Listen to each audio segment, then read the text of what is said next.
scare you. Hi, my name is Ella Peel. I'm Luke Bailey. And this is Millie.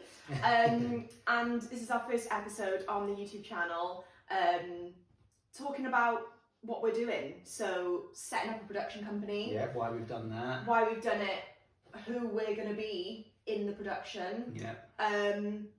Our first production. That's it, what we're going to be doing as a production company. Yeah. Why we're doing that. And then our kind of what we've been doing this week. So our weekly roundup, I suppose. Yeah.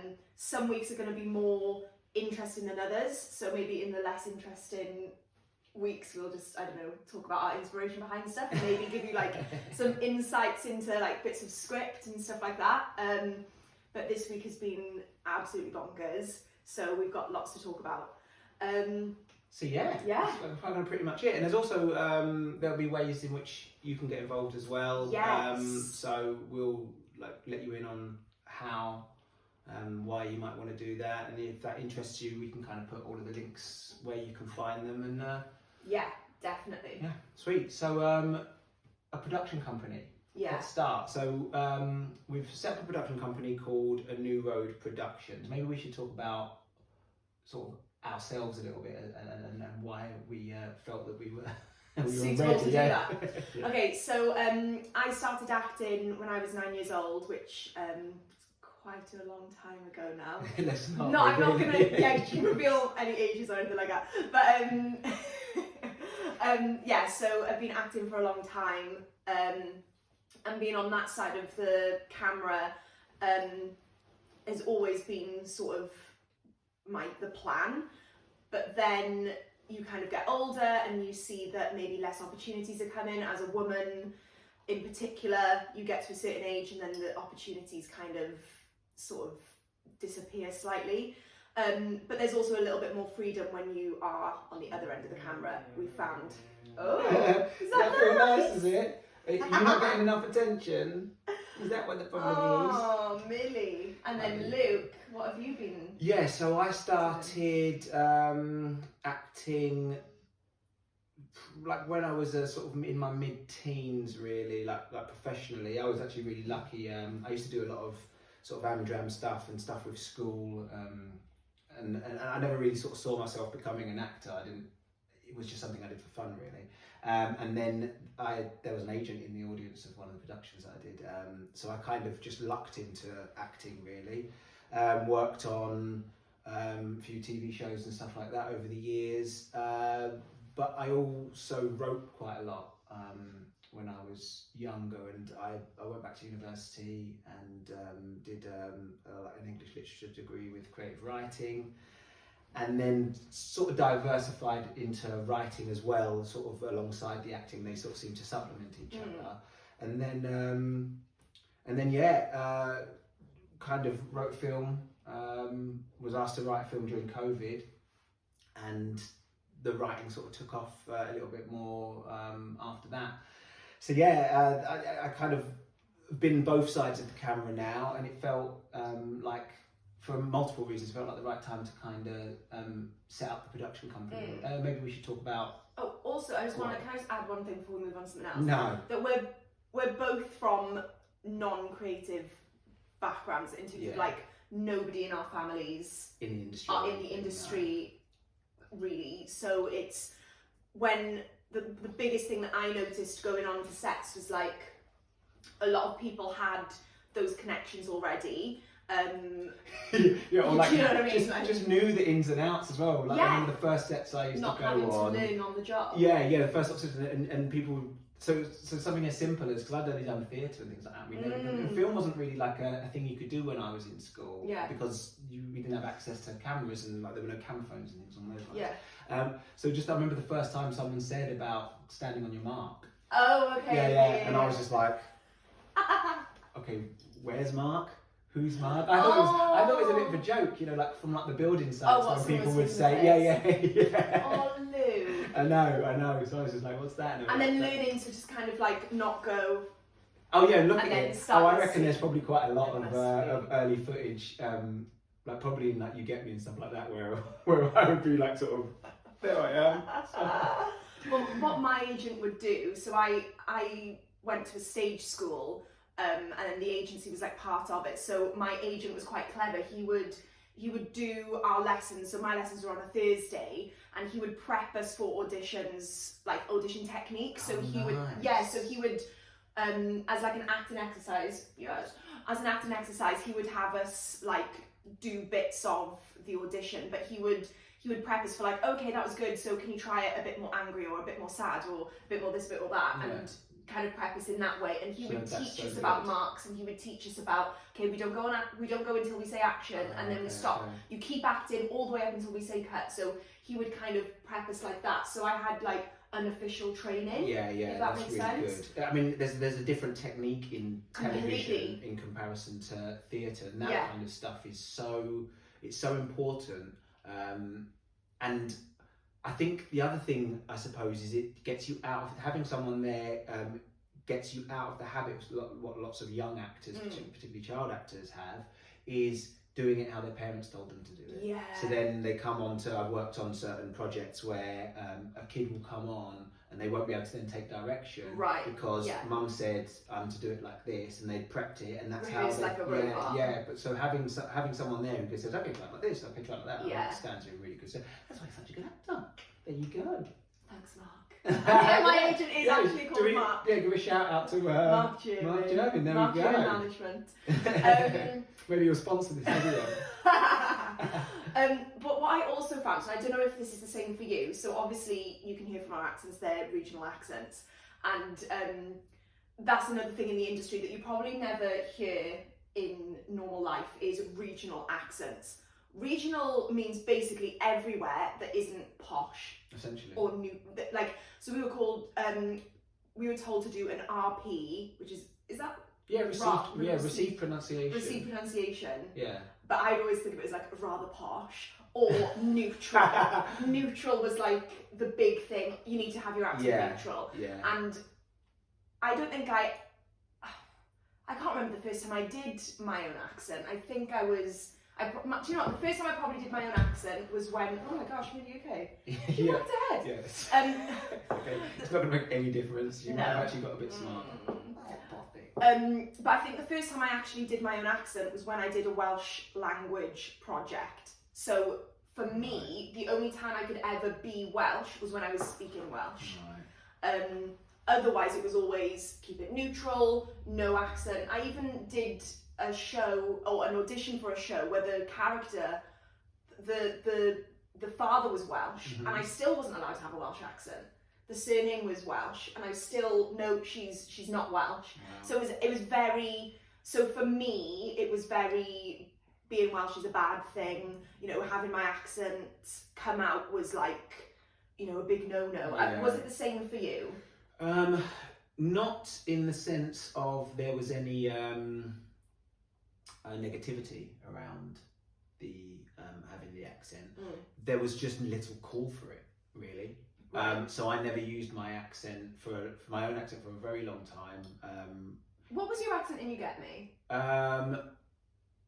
Weirdly enough, that was my own accent. That was your own accent. So I used my own accent in You Get Me. So the very first job that I ever did, kids television Get comfortable. Show. That's it. Yeah.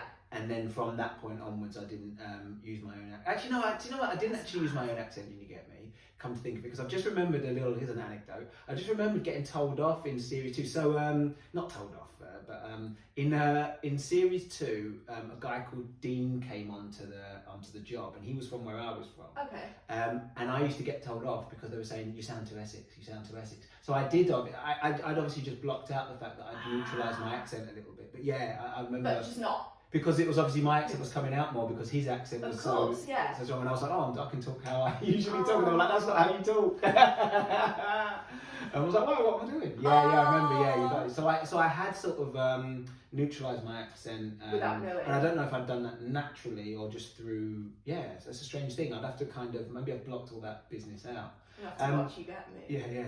So, but since then, saying that, I've seen little clips of it. And my accent's so strong. I think your accent's really strong. I know, so how strong must it have been for them to be like, you tone it down a bit? Please. Yeah. Less. Yeah. So it was more the fact, so since doing You Get Me, like, it was more the fact that there weren't many auditions for people.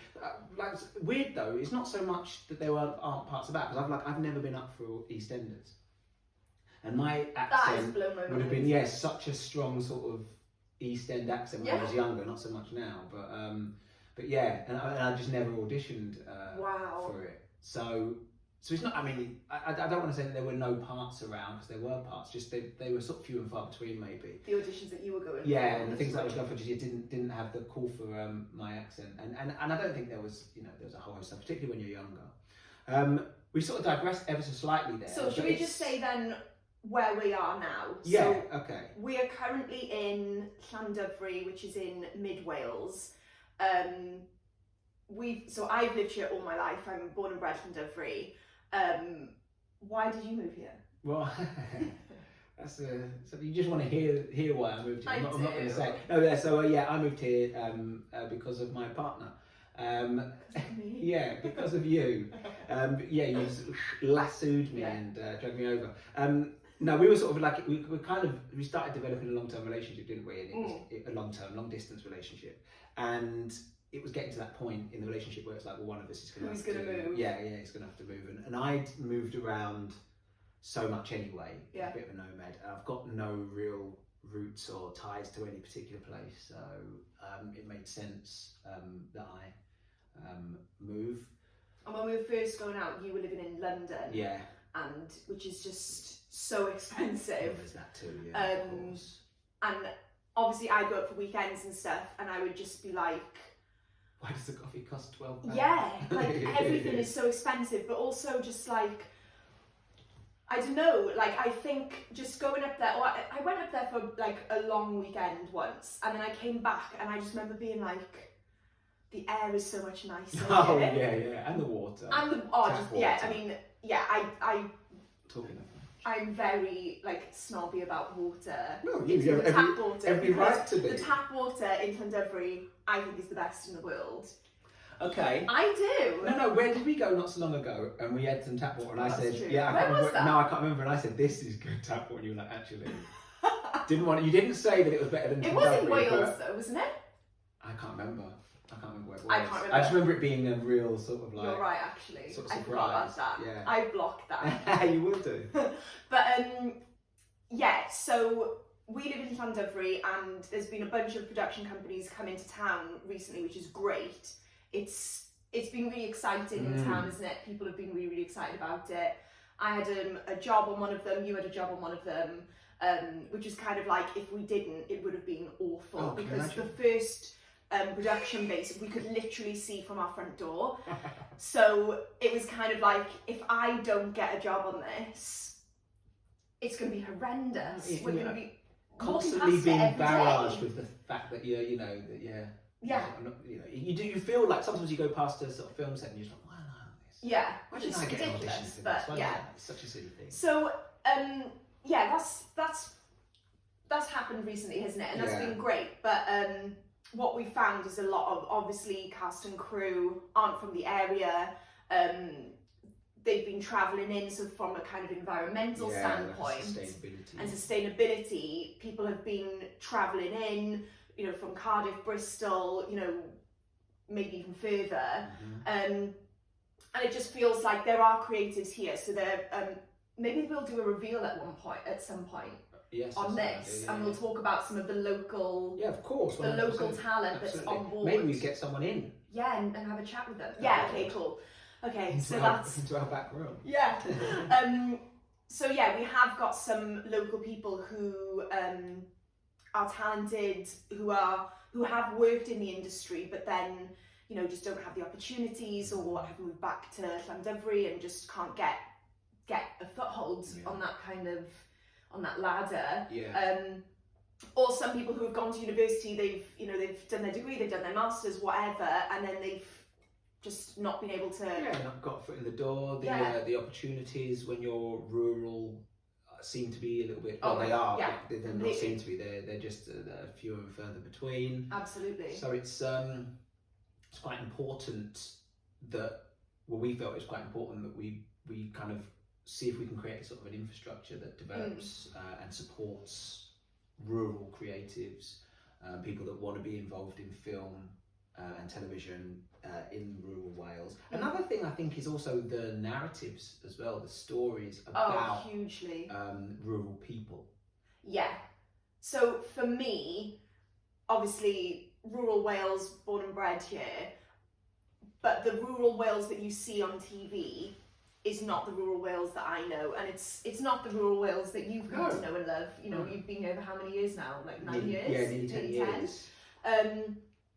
So normally you'd see, I mean, in Britain we've got this weird obsession with like, I don't know, like murder, crime, murder, sort of mystery stuff, which is, you know, that's fine, everyone loves that, but it means then that if you're setting it in like a rural town, everyone has to become a suspect. So everybody has to become a weirdo, kind of psycho, creepy, all of that kind of stuff.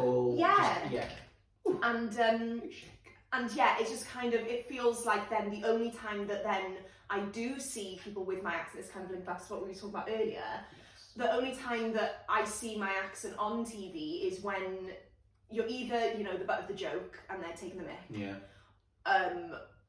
either out of the language or the way people speak, or you're a weirdo, a creep, uneducated, all of that kind of stuff. So we wanted to talk about that really, and kind of, can we make a production that has Welsh voices in it about Welsh issues, championing Welsh people and showing their narratives, the real, like honest, or authentically, and taking those stories to global audiences, talking about certain issues or concerns or campaigns that are important to our area and rural communities, and highlighting those and sharing those with the world as well.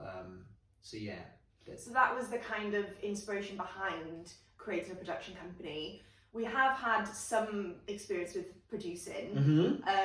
We produced a theatre festival last year, Luke and I. Do you want to talk much about that? I mean, we don't. No, I mean, I want to say loads. Yeah, I mean, the important thing for me, and you know, obviously, share your opinion as well if it differs. But the important thing for me about doing that was, like, we live together. We've got a relationship with each other. Woodworking together maybe like be a pain, be difficult, you know. Oh, there were times. Riots. For sure.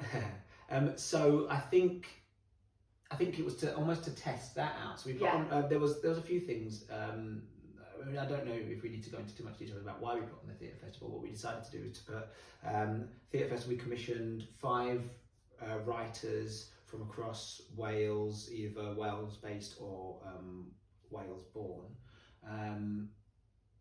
5 writers to write 5 15-minute plays for site-specific venues in and around Llandovery. Idea being that patrons and off you go then, and audience members would be able to engage with theatre and businesses in new ways. So we had plays in.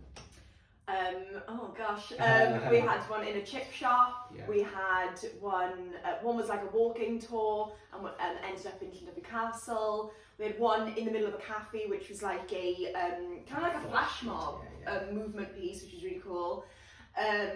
One was in the meeting room of one of our oldest pubs in Llandovery, where an actual murder plot happened, and it was like a reimagining, like a comedy, like a farcical. Well, it was pretty farcical, the actual. Yeah, the history of it was very farcical, and then it became more so in this, and it was brilliant.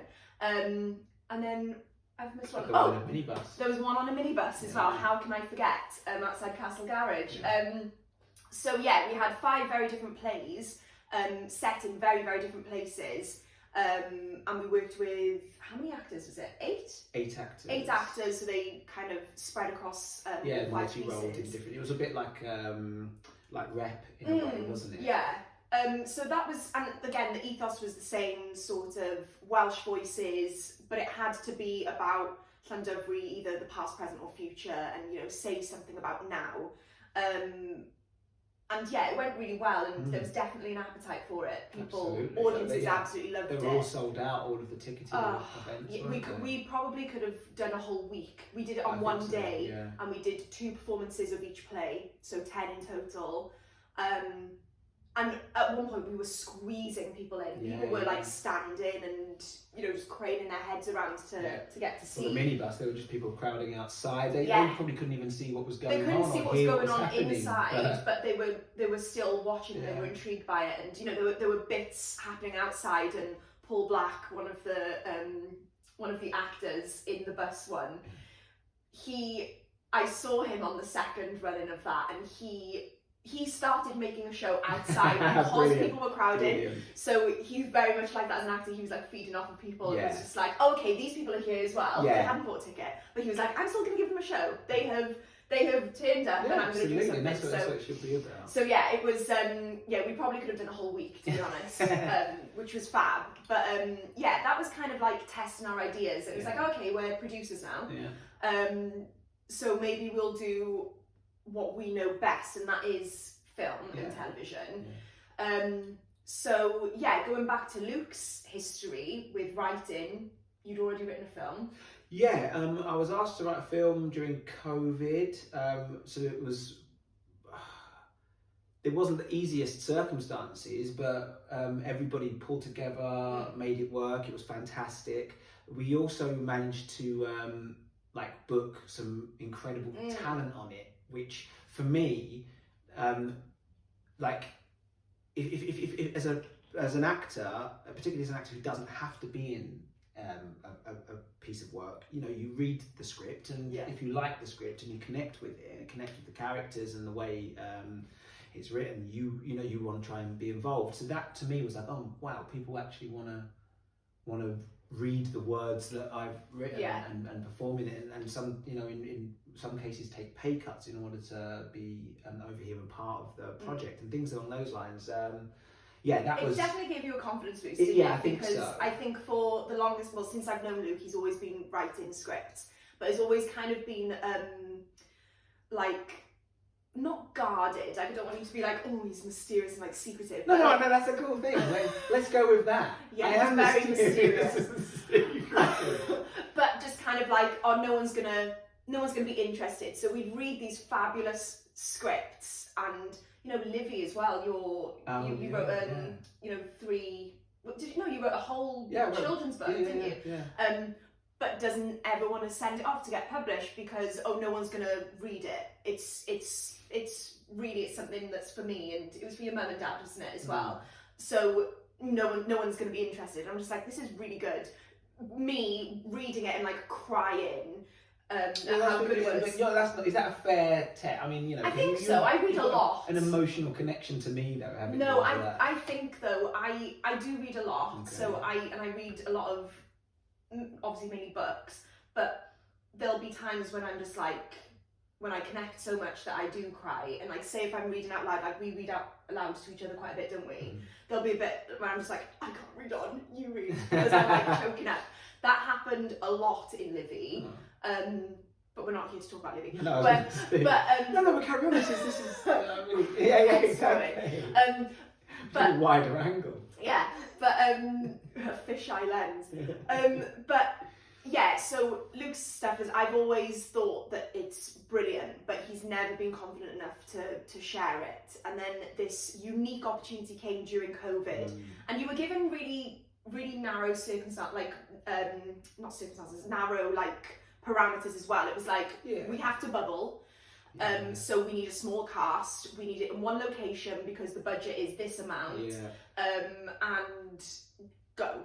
So you had that as well to kind of work with. But I think, like you said, having those people read the script and like you said, taking pay cuts and wanting to be involved, that was definitely like I can do this. Yeah, absolutely. And from then on, Luke has, you've got a writing agent, and you've got a slate of writing work that you're working on and is out for It's in development and stuff like that. Yeah, absolutely. Yeah, options and development and things along those lines. Maybe we can do like a we'll do talk about like the writing specifically at some point as well, if anyone's interested in that kind of business. They're probably better people to go and listen to podcasts about writing than me, but maybe just that early stages and ways to sort of make a breakthrough, possibly. I don't know. So Luke wrote The Lost Farm. This is the production. Yes, this is going to be our first production as a New Road Productions. The film is talking about the ideas of redressing the balance in terms of rural narratives, about rural characters and about rural issues. We wanted to create it's kind of part of my sort of my writing now anyway, sort of having immersed myself. You're very kind of political and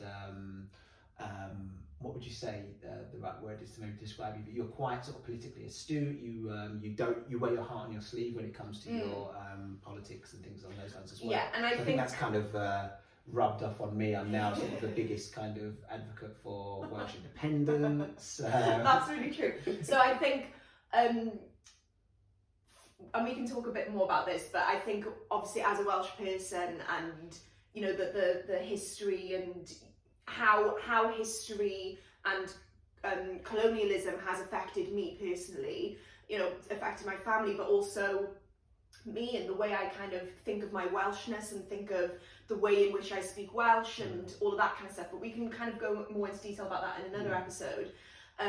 But I was also studying at the time, wasn't I? Course, so I was doing an English literature degree, and one of the plays that I was studying was Under Milk Wood by Dylan Thomas, and obviously then you go through your research and you look at the context of the time and what informed what, and the author the playwright's history himself, and how that informs certain narratives and certain stereotypes, and we were talking quite a lot about it anyway. And then I think Llandovery is quite a political place, in terms of like the Welsh Rebellion and Llywelyn ap Gruffydd Vychan's role in that, and we're quite a quietly proud town. And I mean, you're Llandoverian now, aren't you? Yeah, I think like honorary. I think I've been sort of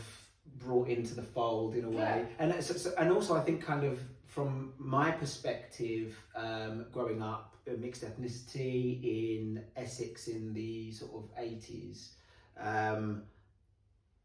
There's kind of elements of politics and elements of colonialism and things along those lines which have seeped into my existence. You're having a good scratch here.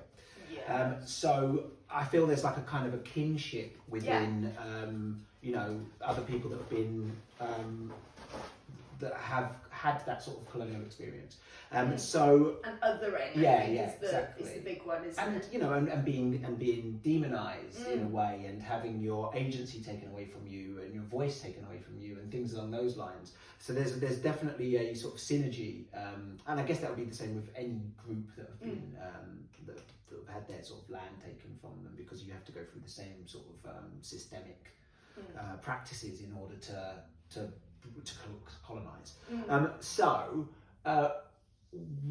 I kind of came up with this idea, which became The Lost Farm, and the plan was just to sell the script, or sort of get some money for development. And then we started talking about having a production company.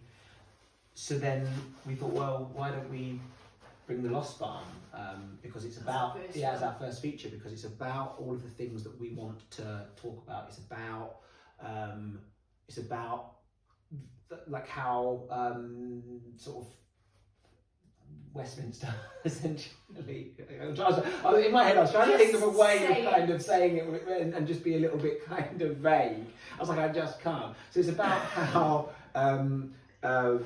big corporations and governments have suppressed and stolen and taken from communities like Llandovery and rural communities, and exploited them. And that's the sort of subtext of the piece. Oh my God. That's a historical thing, I know. That's a historical thing, but it's also something that's happening right now throughout Wales with the pylons and amongst other things as well. I think the sort of Welsh farmers would have something to say about kind of what's what Westminster policy and things along those lines. So I think we can talk about that in another again, episode. I think so. Yeah, Semantically, absolutely. because there is so much to talk about Yeah. the themes of the film without giving anything away, and why it's so important for here. Yeah. But you worked a lot with Ben on the script as well. Yeah, absolutely. So that's the process was, so Ben was the director of the Code of Silence, which was the feature that I wrote, and we had a really great relationship. Ben's a writer as well as being a director, so we had a really great sort of collaboration creating Code of Silence. And we decided that we'd want to sort of do some more together and work together, because that relationship was really good. So with The Lost Farm, it was the same thing, and we've been going back and forth for a while and collaborating. And I'd say it's as much Ben's story as it is our story as well. So basically, we were like, well, why don't we bring The Lost Farm under our umbrella, and create it and see if we can sort of make the project. The other thing was we found that not only do the wheels move really slowly at the moment in terms of getting projects off the ground, so we wanted to sort of speed that up and stay creative and be a bit nimble, while maybe some of our other projects that might cost a little bit more money and have while they're sort of going through the sort of the grinder, so to speak. So there was that. There was also the idea that in the past we've worked on projects that we've kind of created and made, and then they're sort of taken out of our hands from a financial point, but also from like a creative point as well. So we wanted to sort of retain as much ownership of the project, and then also we wanted to be able to give as much of the project as possible to the people that helped get the project made, so the people that are starring in it, the people that are the crew that are helping create it, because they are, particularly on a project at this sort of level and this kind of budget, yes, people are getting paid, but they're not getting paid maybe as much as they would be on a bigger job. No, of course not. They're doing it for the love of creating it, and for their want to be part of this script and this project. There is a very different vibe to independent film as opposed to, you know, your programmes that are going on BBC or S4C or, you know, your Skies and things like that, or, you know, your bigger budget films, studio movies. There is such a different vibe, because I mean, yeah, people are getting paid less, but the creativity behind it, every single person is so valued on an indie film. And I've seen it, and I've seen it with Ben specifically as a director, because the director is basically like, they are the captain of the ship, aren't they? Absolutely. And Ben is so collaborative in terms of, like, people were given, like, runners were given their opinion and stuff, and usually the runners are kind of like the bottom of the pack. Yeah, they sadly, yeah, that's kind flogged, of how, actually how they're treated. First in, last out. Always. Least pay. Yeah. And oftentimes are not respected in the way that they should be. Absolutely. Yeah, and like they're the ones that if someone's going to miss out on lunch or eating lunch on the go, it's going to be the runners, because they're the least important. But I saw Ben taking like their creative sort of input on board, and there was just on Code of Silence specifically, there was such a creative buzz, and I think Stephen was very much like that as well. I think I think it's going to flash up at that point saying Stephen Moyer. Oh, So dropping the names. no, but it's just like I think we could have had a number one on the call sheet who was an arsehole, basically, and was just like, well, I don't need to be here. I'm taking a huge favour. I'm taking a risk. I'm doing you a favour. You're all here because of me. Yeah. Stephen was not like that at all, and him and Ben worked so well together. But that collaboration, I mean, Stephen does a lot of directing as well, doesn't he? Yes. So he gets that kind of stuff. I think So I think them two together was, I mean, they were just brilliant together. And it made everybody feel like just incredible on set because everyone felt like they were valued. And I think you get so much more out of people in that respect. And I think it's more equitable. So much more equitable. And I just really hope. Well, I hope it's going to be like that on our set. Oh yeah, 100%. Everybody is going to have a chance to level up. They're going to have a chance to have a say and be creative. So in whatever department they are in, their creativity is just as important as ours, as Ben's, as anybody. So once you did, and from my point of view, so I write a script, I see it as a blueprint, and then the foundation and structural sort of things, but then you give it to the people who are creating and making the project, and they are the ones who are furnishing and doing the paintwork and making making it home, and they need to have the agency to do that. Yeah. And I think as well, there's sometimes writers can be quite, I mean, it's their baby. Protective. So they can be quite protective over their scripts. Or sometimes producers feel like the writers will be in that way. So then the producers are phoning them up every sort of 10, 15 minutes to, can we change this word? Can we, move this here or whatever? But I think, you hire people for a reason. Yeah. Because they're good. That's it. So if you let them do their job. Surround yourself with people who are better than you. Yes. and then they will elevate what you're doing. Of course.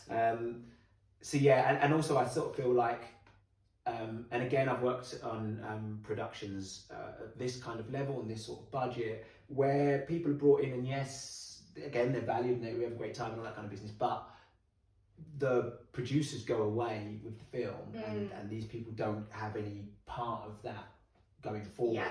And I'm talking sort of finances here as well. So it's quite important that we give, for me anyway, that we give everyone who's been involved a share of anything that happens. Obviously it's who knows where the film's going to go, and everything's a risk, and it might never make any money anyway, but the point is that if it does, and if we kind of create some sort of breakout hit, which would be but if something like that happens, that people aren't being exploited and people weren't like, oh yeah, I got my however much a day, but now the producers are they've got really fat pockets that nobody else has. So I'm just like, no, it's like it's everyone's. Yeah, it's everyone's.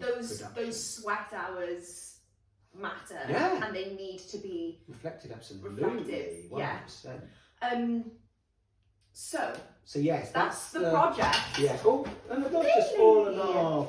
You silly thing. Come up here then. Why don't you come in the middle? Good girl. There you go. That's a great sort of. Someone's not getting enough attention. Yeah.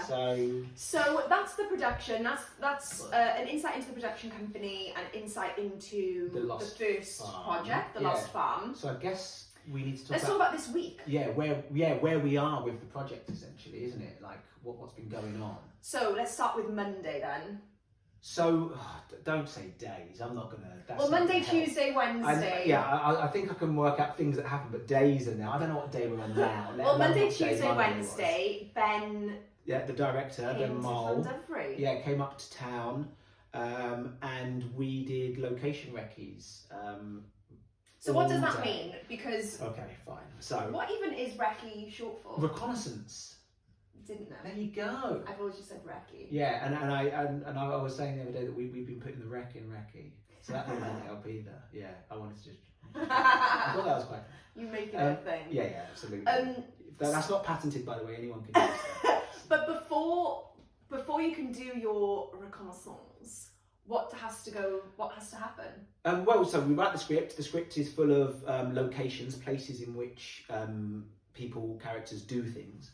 So then we need to find locations within our area that match the locations in the script. So the needs of the script. Yeah, the needs of the script essentially. So we have been, lots of our film is set walking through like the wondrous wild, sort of like Lord of the Rings level kind of nature.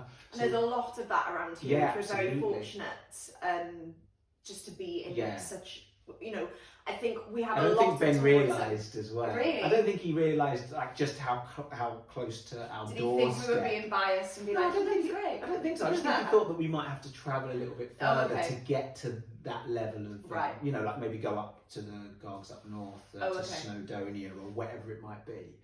Which, you know, but we've got it literally on our doorstep. Yeah, we're very lucky, and a lot of like tourism in Llandudno is for walking, walkers, hikers, people with dogs, because we are so, and cyclists as well, and motorcyclists, because I mean the roads are crazy here in terms of they're quite windy, which is great if you're windy up mountains, windy down. If you're a cyclist or a motorcyclist, it's a dream. Yeah. If you need to get anywhere quickly, not so much. Yeah. But when you're on holiday, you don't need to really, do you? No, so that's the beauty, so that is the beauty of being here. But we wanted to make it so that it wasn't like they were going on a walk, like on a path. You know, there are bits when they get lost or they go off piste and stuff like that. So we wanted to have to feel like in the wild. And like they're off the beaten track a bit. So so there's a balance, isn't there? Because we want. Because we need to have crew and equipment and actors actually able to walk these paths. We're not going to go full Daniel Day-Lewis and you know, actually you know, make people do actual hikes. Yeah, walk up mountains. I mean, that's the best. Do Penavan and then we'll do the scene. Like, that's really going to get performance. So there's lots of the things like that to take into consideration. Just make sure that things are accessible, but also provide the scene with what they need. We've also got like our central location, our main location is a farm.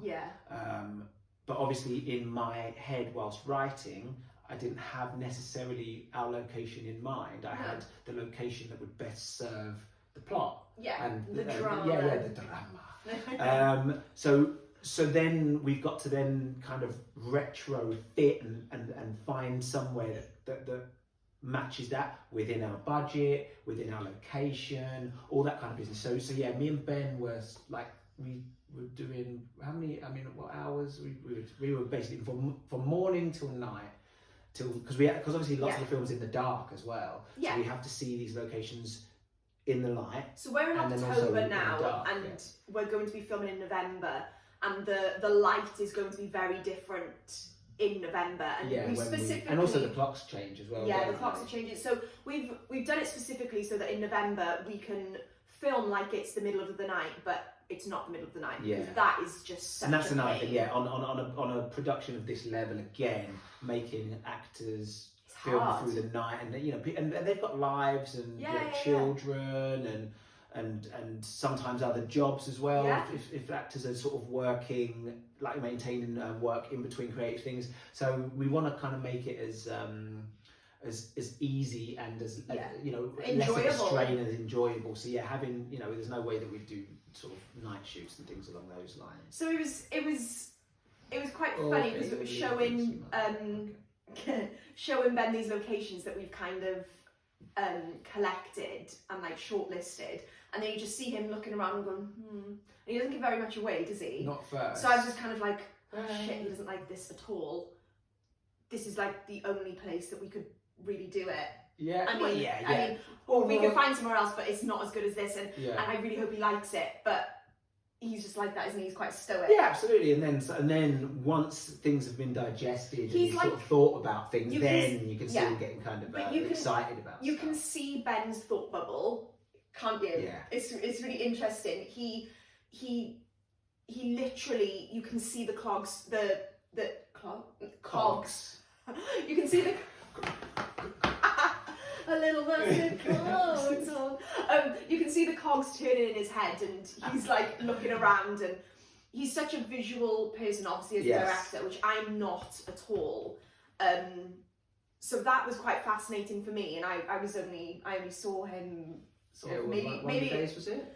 Yeah, I saw him one evening and one day really, so maybe like 3 hours in total. But you were working with him constantly, so I bet that was really interesting. Yeah, it was great. It was fun. It was also sort of it was also fun to show places that I had an idea of already, and you know, seeing whether it worked or not, and also getting an insight into why things might not work, and also what the vision that Ben had in his head about sort of certain locations, and so it was fun. It was like it was a lot. Yeah, it was a lot. It was like, because there was a lot of sort of mental work to go into. You know, like, oh, how are we going to get from A to B? Yeah. Can we make this work? Oh, can we maybe shift a scene so now the scene sort of will work there? And so we were thinking about rewrites. Essentially. We were thinking about sort of rewrites and things along those lines as we were going too. And having to, it was a lot of mental gymnastics and a lot of sort of juggling various little things. So then Ben, once we'd finished on the recce, Ben then has gone back to kind of rejig the schedule and things along those lines to based on where we actually might be shooting. Yeah, so logistically we don't want to be, if we've got a location, we want to do everything that's in that location on maybe 1 or 2 days. Get it out of the way. We don't want to be going back and forth. So that in itself is a bit of a, you know... And actors as well, and sort of making sure that we don't have like... So what we don't really want to do is have an actor coming in for 2 or 3 days at the beginning of the shoot and then leaving over the weekend, and then having to come back on for 1 day, because obviously it'd just be nice for the actor to be able to have it all in one, so then they can kind of get on with their life. Good for them in sort of hotels and stuff, not having to travel back and forth. So there's a lot of things like that. So then we're going to sort of shift around where we're shooting things to sort of make sure that the actors are comfortable, to make sure that we can actually get to the locations when we need to get to the locations, all sorts of things going on there. And then, so that was sort of Ben's side, and then I say had to what you've been doing. So that was Monday, Tuesday, Wednesday. So say what you've been doing Thursday, Friday. Well, rewriting the script based on what we've found. So there's, you know, there were things within the location that we can now use that we didn't know were available to us before. So I don't really want to give anything away, but we can now sort of improve the script by making it specific. Yeah, by making it specific to the area that we're shooting in. So then it doesn't. So we're not kind of then having to make a prop that doesn't necessarily work for that location, and then bringing it into the location and looking sort of out of place and things along those lines. So we've kind of just altered little things. The map of the layout of the farm is now slightly different. So now we can kind of, but now we've literally walked through the whole film essentially. Where the characters are going to be, where they're going. So we had one night where we literally walked through the whole film, and then I went back and rewrote the path and the way in which the characters sort of move through the space, which is great. But again, a lot of work. We want to get it to people ASAP as well, so people know what they're doing. Schedules as well. So that's a big thing. You know, we've been in between that, and I'll say what I was doing meanwhile in a sec, but. In between those two sort of big commitments, we were also phoning actors and phoning members of crew and talking about the possibility of working with them. And obviously we don't have a nailed down schedule right now. So it's difficult. So it's difficult. To sell when am I needed? Yeah. Well, it's going to be these days. Yeah, exactly. But yeah, so we're making headway on that, aren't we? Yeah, getting absolutely. That locked down. That should be locked down today. Yeah, it should be. Yeah. Don't know why I'm looking at a watch to know what day it is, but that's where we are. The life of a producer. But yeah. Yeah, absolutely. No, I think we should talk about what you've been doing. So meanwhile, exciting stuff. It is exciting because it's my first look at being on the design side of a team. Oh, wait a minute. I just realised that that's from the theatre festival we were talking about. We had some merch for that. Anyway, sorry. You can get them from Have at Oh yes, you can. Yeah. We'll put that in the thing as well. If you do want a, shall I take it close to the camera? I don't know. I don't know what that's going to do. I imagine that all of the blooming. So basically, I'm on the art design team for the project. So I'm not going to be doing it completely by myself. I will be working with an experienced art designer who basically can't do the full shoot.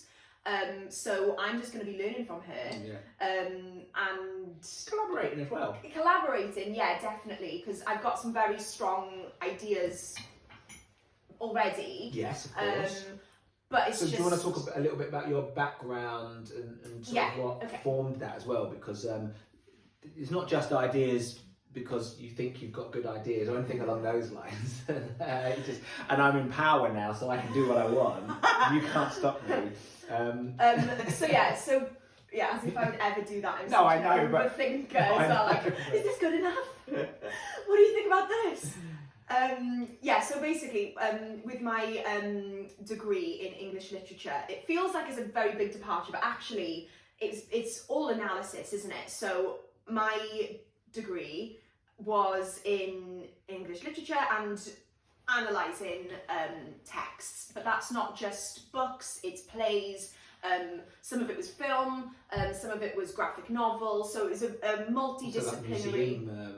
So my very last module and what I did my dissertation on was classical literature, so Greek myth and Roman myth, and it was looking at kind of museum curation and art curation as well, and the kind of the stories that we can tell through art medium and the visual arts. So the thing that I'm always drawn to when I'm reading is obviously symbolism. Symbols are huge. Ask any kind of English teacher, and symbolism is massive. But for me, it's always colour, and it's something that I think is kind of, we don't talk about it enough. I don't think when we're reading, especially at like GCSE A level, we don't talk about colour enough. And I think for me, it's the one visual that kind of makes it all real. And then from a kind of film side, I'm going to talk about it. I'm going to talk about Twilight. Oh no. Oh no, I did not think that was going to come up at all. Okay, so... Why are we talking about Twilight? So I love Twilight. I'm a Twihard. No, you fancy blooming Edward Cullen. I did fancy Edward Cullen. Yeah. And I was obsessed with the books. So I read all the books and then obviously watched the films. And I think the first film is the best because it is the low budget one and they did a lot of practical effects. So as they got more money and more popular, I think the vampires look more weird and they look more like vampires, which, okay, fine. But if you're in that high school, you're going to be like, that person's not alive. Do you know what I mean? Like, where is this conversation? No, I know. I just think the more practical that you can be, I think the better, personally. And with Twilight, back, I love it. Yeah, if you watch Twilight and if you don't, Luke doesn't like Twilight. It's not that I don't like Twilight. I've never seen Twilight and it looks so ridiculous. Can you imagine being a vampire? How old are these vampires? Hundreds of years old. Yeah, I'm going to hang around in a high school. I can't think of anywhere. There's something wrong with that. I'm sorry. That should be something. No, there are definite weird stuff that happen in it. I mean, like falling in love with a baby, weird, all of that stuff. Falling in love with a baby? I'll tell you about it off screen. So... Please don't. Okay, fine. But for me, I think the look of it is really striking, and it's the first thing that I'd ever seen that was like, it looked different from any of the other kind of films that I was into at the time. So there's like a bluey green kind of hue to it. Everything is bluey green, and you've got the Cullens. They're dressed in like really cold colours.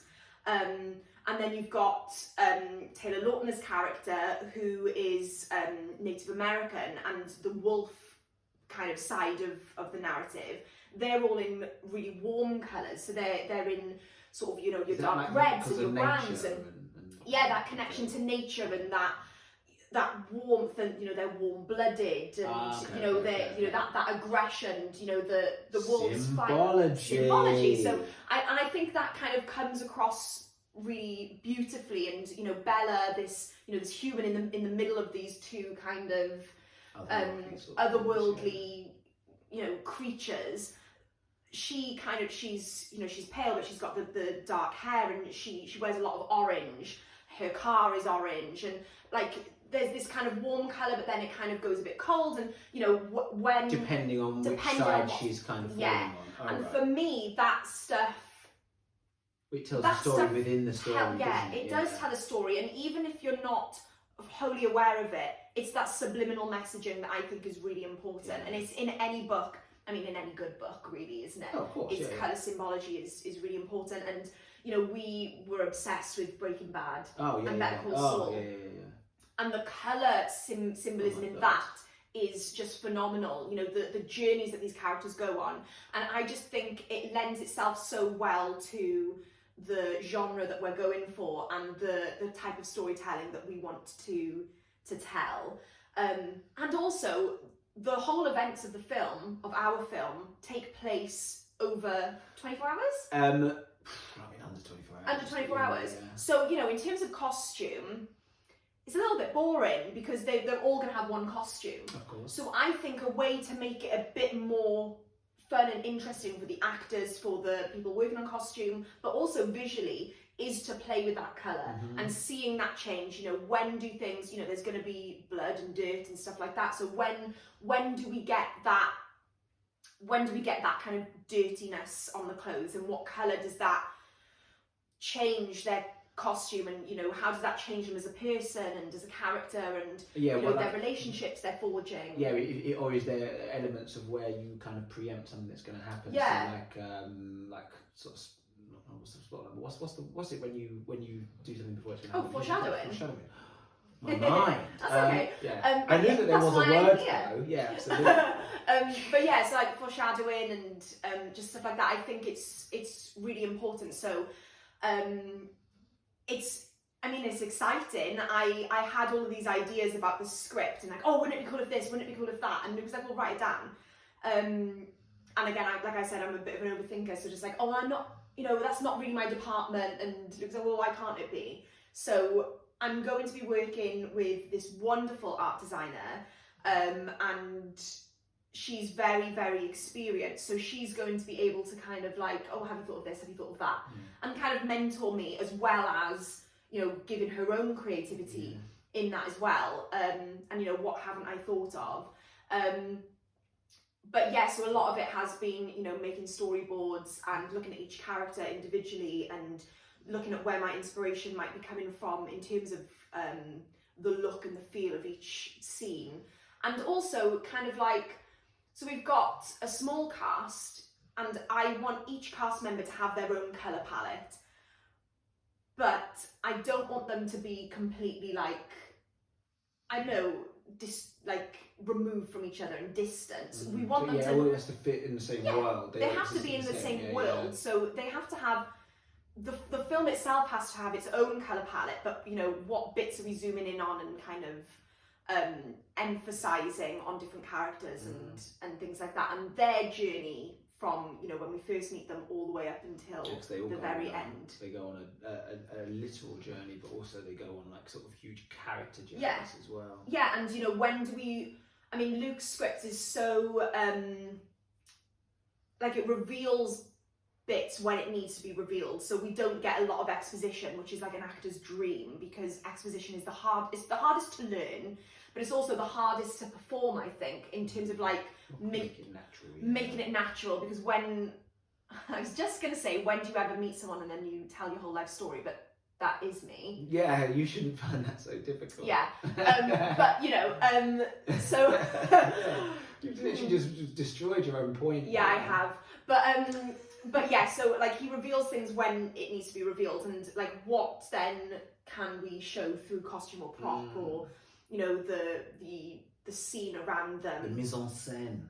What's that? That's the technical term. Is it? Yeah, for what is within the scene. Oh, okay. In the scene visually, so the props, I think maybe certain sort of sound comes into that as well. Yes, whether it's for sure. diegetic or non-diegetic sounds of that. And we've been watching a lot of Peacemaker. Yeah, we haven't have. we recently? Yeah, surprisingly Phenomenal. brilliant. Loved it. Absolutely loved Absolutely it. loving it. Oh, loving, yeah. Yeah, we're on the second series. And sort of, we were talking about obviously the art design, and then that was coming up quite a lot in that that episode that we were just looking at. We just watched this week. Yeah. So yeah, it's been really, really fun, and I think when you're having fun, you kind of are your most creative. Oh yeah, absolutely. So that's having really the agency to do it. I think the idea is like the thing that we want to be able to foster is that people can kind of they can express themselves. You know, and that you're not being sort of told you can't do this or you need to do it this way. That sort of goes back to kind of having great people in the positions. It's just like, yeah, you go and express yourself, have fun, enjoy yourself. Don't feel free. Yeah. And then I think that everyone you get the best out of everyone. Yeah, for sure. They enjoy themselves. So that's been our week. So that's while you were doing your recce's, I was doing that, and then you've been rewriting the scripts.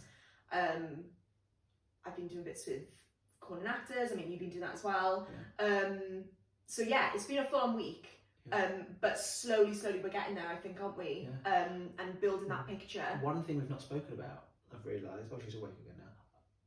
We don't have a sponsor per se. You know, like how we have a sponsor. Well, you know how like videos have like, and now a message from our sponsor. That would be really cool. This video is not sponsored specifically. However, well, we're going to make it that way. We'll make it that way. So it's kind of like a way in which people can get involved. If you like the idea of what we're doing and things along those lines, you can kind of support our project, not support the channel. We've not got like a Patreon or anything like that, not yet. But if you want to support the project, you want to get involved, we decided to come up with a novel way. We think it's novel of people being able to do that. That isn't just a go on a GoFundMe or like a Kickstarter, which you might not really get any kind of benefit. So what we have done is we have teamed up with a local company, a company in Llandovery, R&K giveaways, and they do like raffles, basically online raffles. And who doesn't love a raffle? Exactly. And how Welsh is that? Yeah, there you go. So I didn't realise how much raffles and tombolas were a thing until I came to. Tombolas are massive. Everyone loves a tombola, but raffles. Oh, raffles! It's the universal language. It's the universal language of the carnival and the fair. It is, yeah. Wales. So, see, Luke's learning. Oh, absolutely! I'm in there now. Yeah. So again, we're digressing. So, We'll show this little advert. Yeah, here's our ad for what we're doing, and then we'll talk about like how you can get involved a little bit in more detail. Take it away, RK Giveaway. 2 years ago, Argentina knocked Wales out of the World Cup. Next month, it's payback time. Win 2 hospitality tickets for Wales versus Argentina at the Principality Stadium on the 9th of November, plus £250 in cash. This October, R&K Giveaways are raffling prizes to promote The Lost Farm, a new Welsh film shooting this November. You could also win holidays, meals, film merch, and so much more. Not only do you get the chance to witness the clash of the season, you'll be supporting British film and Welsh business too. Enter now at rkgiveaways.co.uk and find out more about The Lost Farm at thelostfarm.uk. Good luck. Right, we're back. So that's not going to be funny to people watching because they're not going to have seen that. Oh, do it again then. Yeah, okay. Anyway, so no, but we'll keep this in. This is part of it. So anyway, we're back. So we're running a raffle with R&K Giveaways, which so they're going to be putting what's made from the raffle into the film to help us pay for actors, pay for post-production, all of the things that go into making a film. And that means that you can buy a raffle ticket if you go to R&K Giveaways. We'll put all of the links in the so all you have captions to and stuff, all you have to do is click on the link, sign up, and then buy your tickets. Yeah, buy as many That's tickets as literally you it. You want. can buy as many tickets as you want. You can buy one, it's 86p a ticket, or you can buy bundles. Yeah. You can buy bundles, you can buy as many as you want. In this raffle, there will be 21 winners. We've got instant wins, which are money. Yeah, you can win cash, prizes. £100 cash. I worked out there are 9 chances to win £100. That's it, and then you there's can also 150 and there's a £50 as well. So that's your instant win. There's also £250 with a stay at the exclusive Dunoon hotel and going to the restaurant and things along those lines. We've got vouchers for a wonderful local bookshop in town. Yeah. Penagausa, which is a sort of £30 voucher for your lunch if you want to. Penagausa. You're never going to spend £30 on lunch, are you, as well? That's going to get 2 of you, really. That will be 2 and probably multiple drinks. And so maybe like a takeaway, like a cake or something. as well. They do some really good cakes there, oh my word. Really, really lovely. So that's Penagausa, yeah. So we'll talk about all of this in more detail. The White Hall, they're giving... Is it £50 off of your... It's a £50 voucher, so you can either have it off of your meal and stuff there, because I think, you know, if you were going out for with a few people, it might cost more than £50. You can either take it off that, or it can just be spent at the bar. Yeah, if you want to. Yeah, I'll spend it over multiple days if you want to. So there's that. What else are you finding? I'm having a look at all of the prizes. So these are basically, if you buy a ticket, some of the lucky tickets will have these prizes attached to them already. They're just instant wins. Yeah.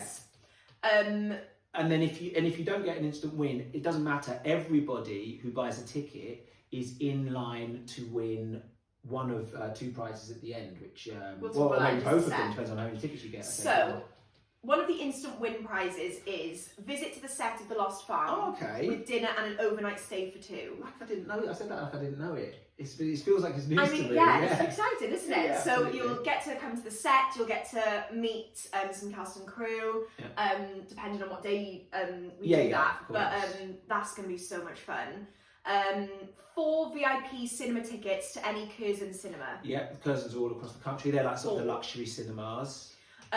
VIP tickets to Cardiff Devils plus £100 spending money. Amazing. We'll do another video about Cardiff Devils. We love the Cardiff Devils. Yeah, we've got really into my god, ice hockey. And there might be an ice hockey thing in future as well as part of the priceless signed movie merch, behind the scene photos, script and a key prop. That's going to be so much fun. Well, yeah, what prop it's going to be. I can't. Do you know? I think it could. Just be. Don't say. Oh no, okay. We've already talked about Penagausa. We've got the unique message from the set video NFT. Yeah. So that will be from our cast and crew, won't it? Yeah, of course. Maybe from the director, possibly from one of us. Who knows? Probably you don't want it from us because you've got this. No, exactly. Yeah, we want it from someone really good. Yeah, not us. £50 off your bill at the Whitehall pub. We just said that. Meal at the exclusive Dunoon hotel restaurant the next door, plus £150 cash. Yeah. So you get the meal and you get £150. So you could either stay there, if you wanted use that as travel. You can just spend it, whatever you want to do. Maybe a new outfit to go there. Oh, okay, that's a good idea. That's what I do probably. Limited edition digital poster download NFT. And then we've spoken about the bookshop as well. And so on to our main prizes. So everyone these are so exciting. Everyone who buys a ticket is in. So we've decided that we're going to give away to somebody 5% of the producer profits. So basically, you get to be a producer without doing all of the recce's and all the stuff that we've been doing. And you'll get a credit, obviously, in the film as a producer. And the other one is, this is amazing. So 2 VIP hospitality tickets to watch Wales versus Argentina rugby at the Principality Stadium on November the 9th. And 250. Is it 250 cash as well? Oh my goodness. Yes. So yeah, that's going to be like a once in a lifetime kind of thing. Yeah, that is an experience. They have Michelin starred. I think chefs. the chef who the food is incredible there. Insane. I really want to go. I really want to go. No. But I'm just thinking, like, we can't buy tickets because people think. Imagine if one of us won. If we won, people would be like, yeah, oh yeah, so rigged. But yeah, so unfortunately we won't be able. Maybe we'll go down. Maybe we'll be outside doing a little bit of filming or something. So you can win those amazing prizes. Well, everyone in the raffles basically So you could win up for that. any of those for Yeah. 86 pence. Yeah, it's even cheaper if you buy bundles as well. Is it? Yeah. The tickets Wow. can go as low as like 80p or something like that. So Wow. what realistically on this planet can you get for 86 Oh, pence don't, nowadays? like I don't think you can Fredo. get. I don't think you can anymore. They're like £1, aren't they? Insane. So yeah, if you want to support the movie in Yeah. that way, that would be amazing. We'll have all of the details in the. There's not a caption. What is it? Is it a caption? What's I it don't called? know. The bit below. The details below. Yeah, they'll be in the bit below that you click on, and then you can kind of read through all stuff. What's that thing that we should say? Remember to like, subscribe, Oh yeah, of tap course. the bell. What is What it? is Tap the bell. Exactly, yeah, the like thing. You can basically they I say like for creators, we're not really content creators, we are in a way. But for content creators, a like is the best thing you can do. Blah, blah, blah. And it's free. People say that in like videos and stuff. Anyway, we're getting a bit delirious. Yes. It's time for lunch, and Of you course it want is. You've been some asleep, haven't you? more attention. So, thank you so much for watching. If you've made it this far Yeah. to our rambles, If you've made it this far, like you should get a prize for that. a Jesus medal. Christ, yeah. Yeah. So stay tuned. We've already said like some things that we're gonna speak about in In next future episode. videos, and we'll just keep you updated with everything Yeah. that's going on. Cast reveals. Hopefully, we'll have some cast. We'll do some like interviews with cast, Yeah. with crew, all that kind of business. So yeah, stay tuned. I mean, I'm really excited. We're really excited. Oh, aren't we? you can probably It's tell by how we're speaking. Millie, however, not quite so excited. zero